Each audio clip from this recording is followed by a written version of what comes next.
Christus in Ewigkeit. Amen. Au nom du Père, et du Fils et du Saint-Esprit, ainsi soit-il. Bien chers fidèles, un bref résumé de ce dimanche Dominicain Albis où nous avions la joie de donner une première communion. Nous avions médité sur la différence entre la façon de douter des apôtres et des disciples du Christ, que ce soit les disciples de Emmaüs ou Saint Thomas, ou alors les apôtres eux-mêmes, qui en même temps étaient ravis, pleins de joie, et en même temps ils doutaient que ce soit vraiment Jésus-Christ, qui pensaient que ce soit un fantasme, une apparition. Nous avions mis en parallèle le doute des disciples qui est dissipé lorsque le Seigneur insiste à se faire toucher, insiste aussi à se faire porter à manger pour leur donner la preuve qu'il est là vraiment avec son vrai corps, même si doté de la qualité de subtilité qui est propre des corps ressuscités. Eh bien, toute ce doute, un doute pour lequel ils reçoivent des reproches par Jésus-Christ. Mais nous avons comparé ce doute avec le doute de ces premiers hérésiarques du 1er siècle qui vivaient du temps de Saint Jean, que ce soit les Ébionites ou ceux qu'on appelait plus tard les gnostichisants, les gnostiques, ou alors Cérinthe. Quelle différence entre le doute donc de faiblesse des disciples et des apôtres et cette négation de la part de ces hérétiques qui refusent d'accepter un Dieu qui se fait homme, qui refusent d'accepter qu'un Dieu meurt sur la croix, qui refusent d'accepter qu'un Dieu mort ressuscite, qui refuse le mystère de la unité numérique d'un Dieu qui en même temps est homme, qui en même temps est esprit et qui en même temps est corps, qui en même temps est Dieu et une vraie et complète nature humaine, qui refuse d'accepter que ce Dieu a révélé qu'il n'a pas fait une confusion entre la nature humaine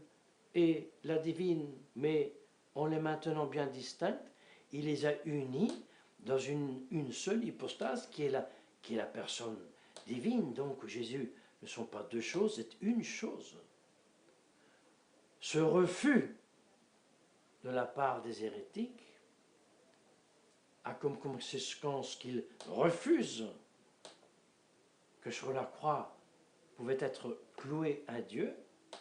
et sont allés à s'inventer, par exemple Cérinthe,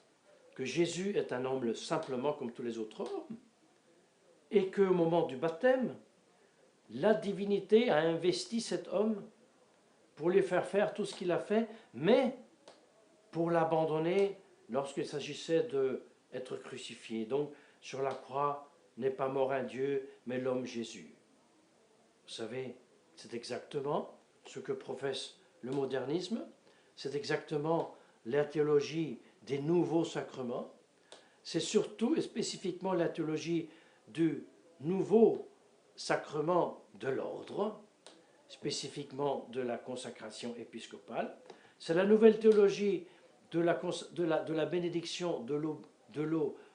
pour le baptême. En beaucoup d'autres occasions, et nous l'avions déjà répété dans le passé, cette négation des premiers siècles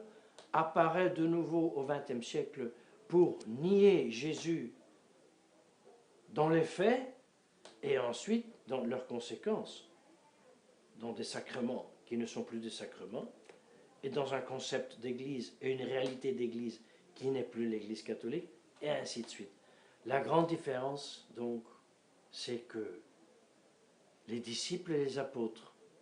doutaient par faiblesse. l'hérétique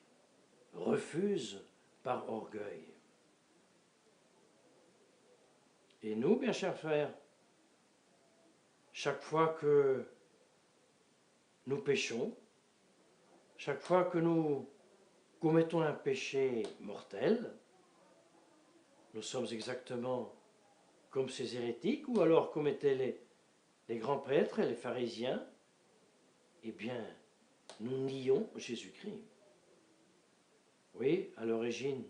de tout péché, il y a l'orgueil, et que ce soit un péché ponctuel commis par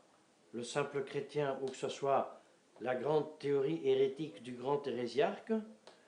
la source, l'origine est la même, et l'orgueil. Et c'est pour cela que nous avons demandé, en ce jour de grâce du dimanche in albis, que par intercession de la très sainte Vierge Marie, les mystères de Pâques, la mort et la résurrection de Jésus-Christ que nous avons célébrés, puissent porter en nous des fruits, par le fait que nous participons à ces mystères, que nous sommes confessés, que nous sommes communiés, afin que dans notre vie et dans notre œuvre, nous réalisons le mystère du Christ en vivant, en mourant et en ressuscitant quand ça sera glorieusement avec lui. Au nom du Père et du Fils et du Saint-Esprit, ainsi soit.